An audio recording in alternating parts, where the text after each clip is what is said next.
Hello everyone, welcome back to the channel. This is Dave Strohmeyer with Saddle Up Shooting, your host. I hope I have a good one for you today. This is about my fourth, maybe fifth video on my new 22 ARC. I'm still trying to figure it out. It works pretty well.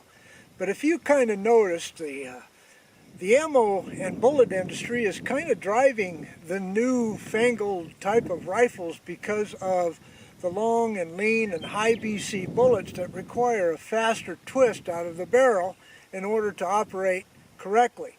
Well, that's what I'm experimenting. Now, don't get me wrong, the legacy cartridges are my bread and butter because that's what I grew up with, that's what I'm comfortable with, that's what I've had success with, and if you had the same, then go ahead and go that way.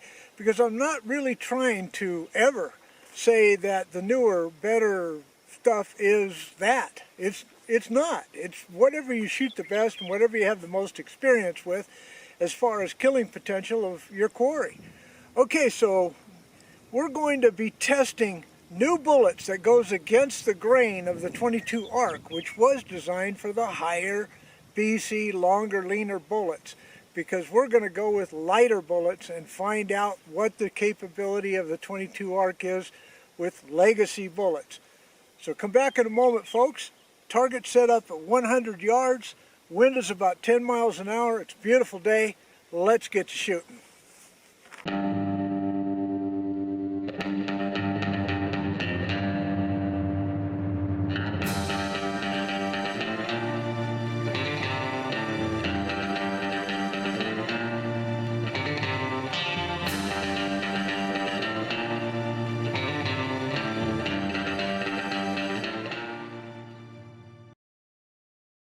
Now what I mean by going against the grain of what this rifle was set up for, the 22 ARC, it was set up to be able to shoot up to 90 grain bullets, to be able to go 1,300 yards because of the high ballistic coefficient.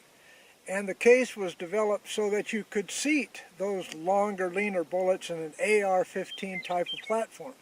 Well, this is my Howa 1500 Mini in a bolt action. The benefit of the bolt action is I can go to a higher pressure, so therefore, theoretically, higher velocity. But here's where the problem comes in, because today I'm trying 53 grain and 55 grain Hornady Vmaxes. Now, those will be going screaming fast, and I'm kind of worried about the barrel a little bit because this is a 1 in 7 twist. So whether or not that destabilizes the bullet in any way is what we're going to find out today. So let me turn on the chronograph here. I've got lots of flies around me. I hope the cut-picking wind will take care of them. Alright, so here we go. Alright, I'll give you all the stats as we go along. I believe the first ones up are the 55 grain. And I'm using a different powder, and I'll put that out here so that you can see it. I'll put the bullets out here so that you can see it. And I'll also put out the load data so that you can see it. Whether that'll be over here or over here, I don't know until I get to editing. But it'll be there so that you can see it. Okay, here we go.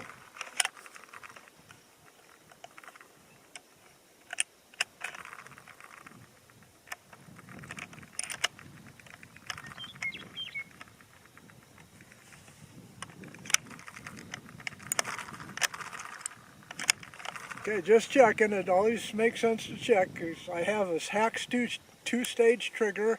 That takes a little while to get used to if you're just used to a regular single-stage trigger. Parallax, everything correct.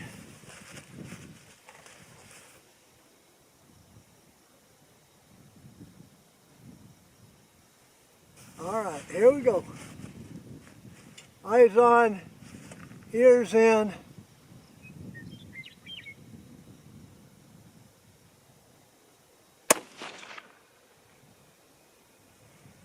.35-17. Let's see if I got any pressure marks on this case.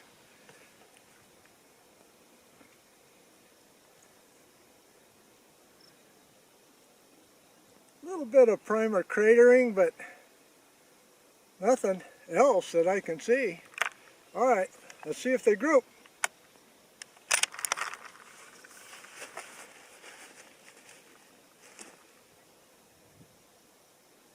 Looks like that shot went real low. You see it on the target?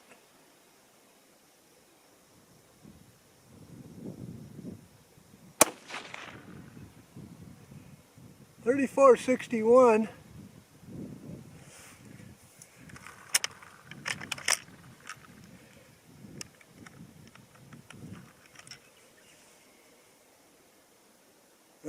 That cartridge case looks fine. Using brand new Starline cases, Winchester small rifle primers, and the seating depth of the bullets is exactly to what Hornady states. But so far, that doesn't look very good.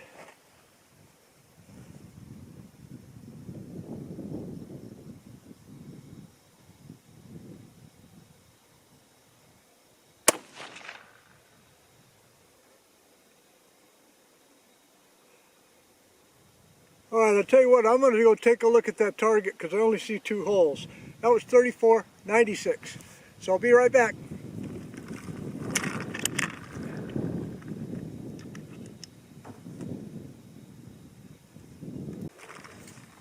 Okay, I still could only see 2 holes. I'll have to see that back on video playback, whether or not that third bullet went into where the second was. I adjusted the scope. Now this rifle was set up for the previous rounds that I had shot through it, which was the 62 grain and the 69 grain. You can kind of go back to my playlist if you want to see that workup.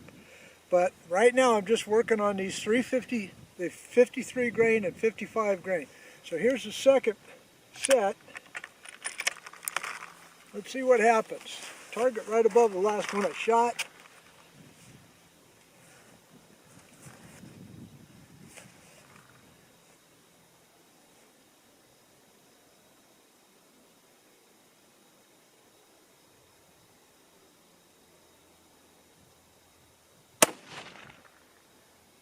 That's better. 35.44.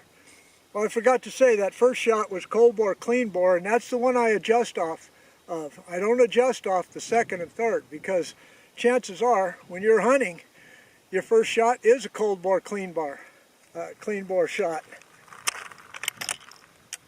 So then I just kind of look between what the differences might be on the group to see if they're that far off. All right, 35.44. Wow. I'm not even to the top load yet.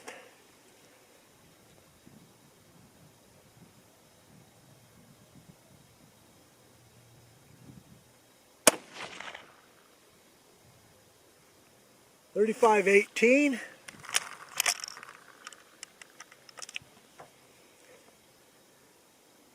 Case looks fine. There was no heavy bolt left. Let's move on.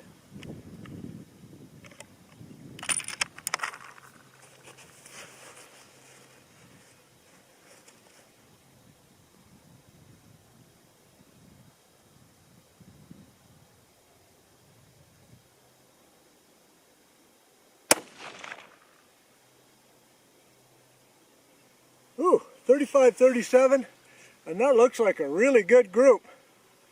All right, I'll reset up and come back for the final 3. Well, those are nice round holes, and it appears that those bullets are stabilizing pretty good. Again, I'll go over the powder that I used, the weight of the bullet, the type of the bullet at the end of the video. But let's go ahead and get to shooting. This is the third and last set. This is at max load according to Hodgkin's manual, or excuse me, Hornady's manual. These are Hornady bullets.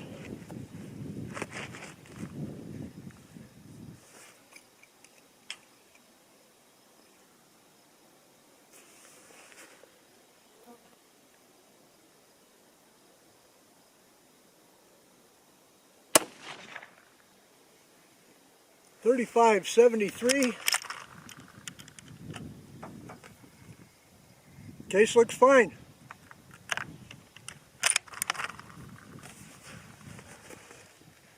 Who'd have thought a 1 in 7 would stabilize this light of bullet going at that speed with the rifle twist that it has.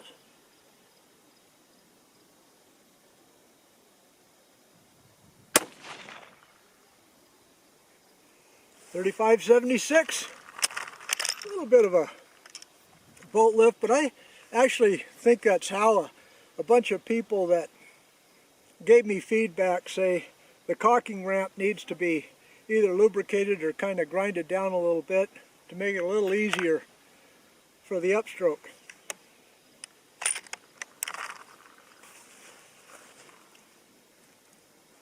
That's what they tell me.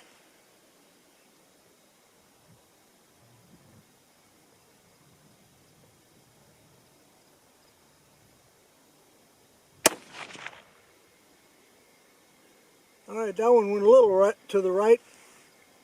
36.01. Now, I'm getting up to, don't want to hurt any feelings here, I'm getting up to 22-250 speeds. Think about that. Alright, let's go ahead and reset up for the next bullet, and let's see how they do. Okay, here's the next set of bullets with a different powder. Again, I'll show you which bullet, the weight, and the powder that I'm using as we go along, and definitely at the end. So let's go ahead and get these 9 shots taken care of. Yeah, ooh, that barrel is warm. Woo! Alright, so I'm going to be taking a big break after these 3 shots because that barrel's really hot.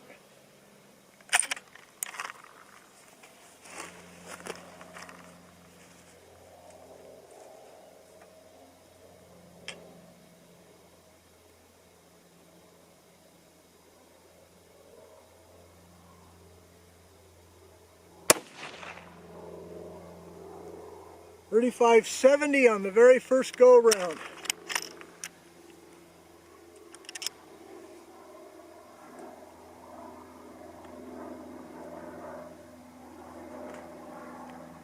Case looks a little flat. Yes, it does.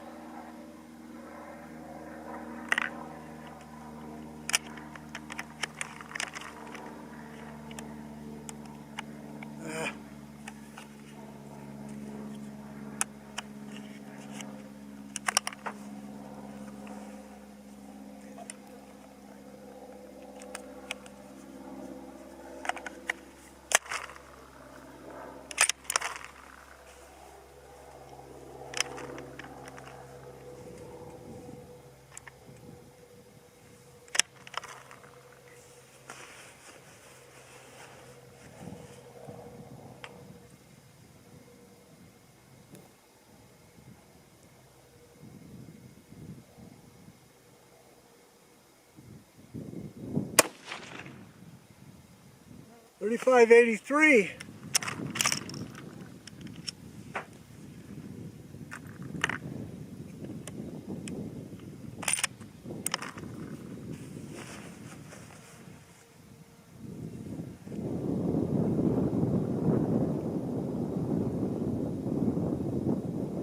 I think if you can see the weeds in the picture there, you can see you got a pretty good gust of wind going here.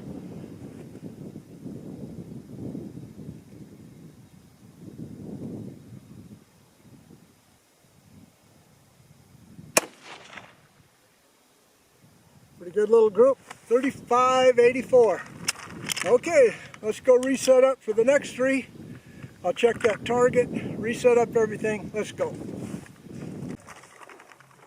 Okay, that group looked pretty good, and so far I'm pretty pleased. So, Hornady didn't lie as far as these bullets are concerned, as far as their load data is concerned. It's pretty good, and again, we'll go over that at the end. Alright, the barrel is sufficiently cooled down. This is a real thin pencil type barrel that Howard puts on their hunting rifles. You gotta, not really conducive to multi-shots. At these speeds anyway. Okay, so let's go with the second 3.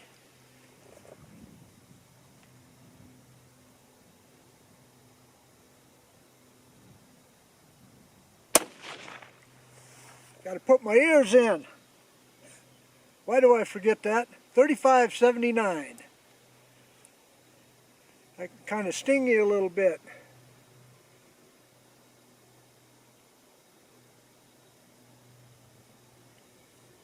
Alright, let's check that case out. Looks just fine. Rounded primer. No marks on the case whatsoever.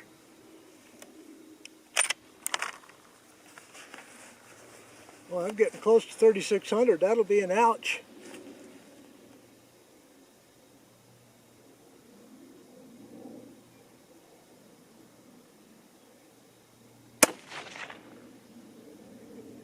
$36.34. Whew! It's going to be a high SD on that one. Primer looks good. Case looks good. Third shot.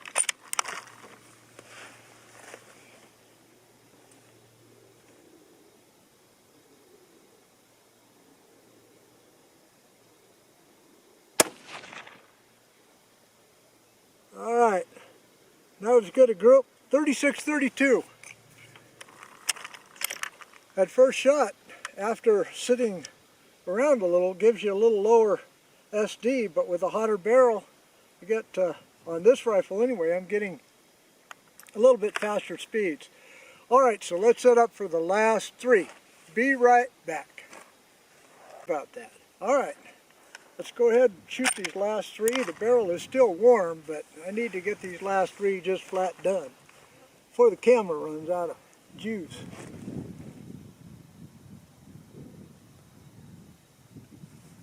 I get the parallax a little better. There we go.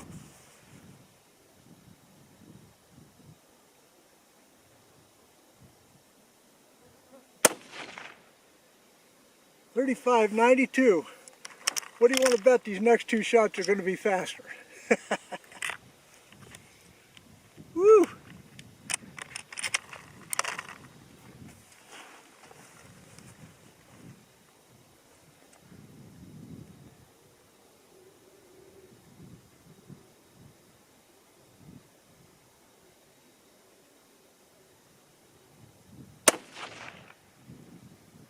$36.30.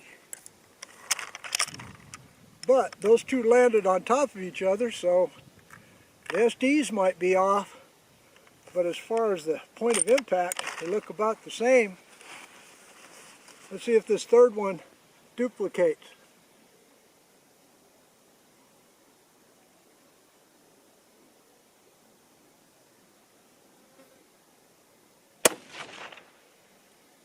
That could have been me. Alright. That was 36.54. Alright folks, let's get back to the barn, analyze the target, go over the numbers, show you what I need to show you. Let's talk. See you soon. Okay, so let's go ahead and look at this target. Over here is the 53 grain Vmax that I shot first using benchmark powder. Benchmark powder is a temperature stable powder. I went from 29.5 to 30.2 COL of 2.085. Identical COL to the 55 grain. We'll go over that in a minute. Okay, so you saw those first three shots there, 23.3, and that group was kind of wide. There is 2 in 1 hole there, it looks like, but that group turned out to be 1.104. Okay, then the next, this looks like a honey of a group here, 35.33, SD of 10. Let's see what that group size is. Center to center.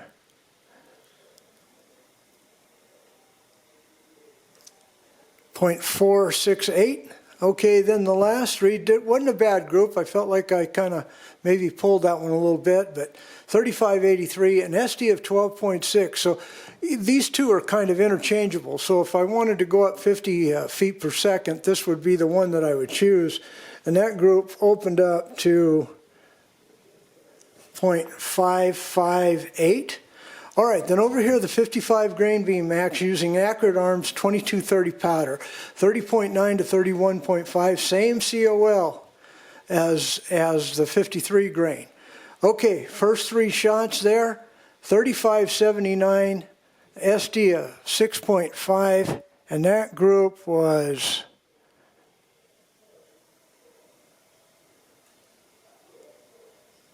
oh, what is that? A little bit bigger there. Come on. 4.01. Okay, then the next group, 3615, a high SD, 25.3, and that group opened up to